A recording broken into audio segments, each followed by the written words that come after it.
ఈ మట్టికి ఒక చరిత్ర ఉంది. ఈ నీటికి ఒక వేగం ఉంది. ఇది కేవలం ఆట కాదు, 800 ఏళ్ల నాటి ఒక అచంచలమైన నమ్మకం.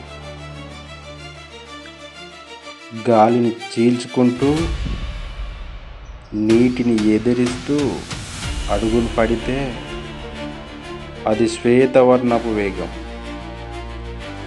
అది తొలునాడు పౌరుషం.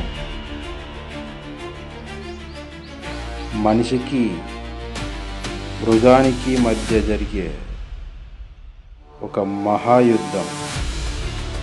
కంబల. ఇది తరం నుండి తరానికి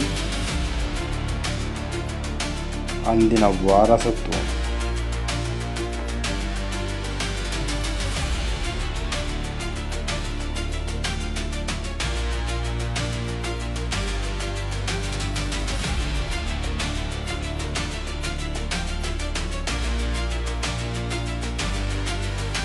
పంటనిచ్చే భూమికి మొక్కి,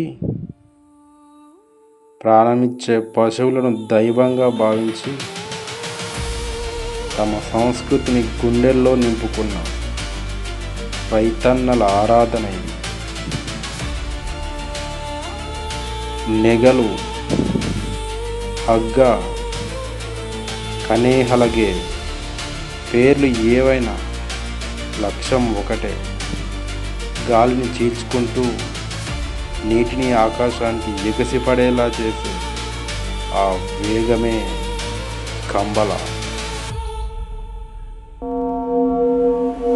కద్రి మంజునాథుని దర్శించుకొని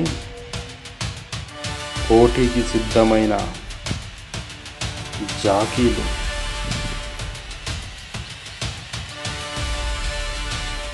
ఎందరో జాకీలు, ఎందరో యోధులు పోటీలో పాల్గొంటున్నారు.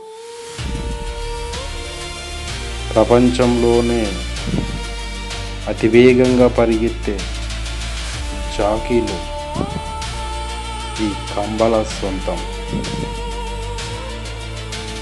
అద్భుతమైన ధైర్యం, అభేద్యమైన బలం ఈ దున్నల సొంతం.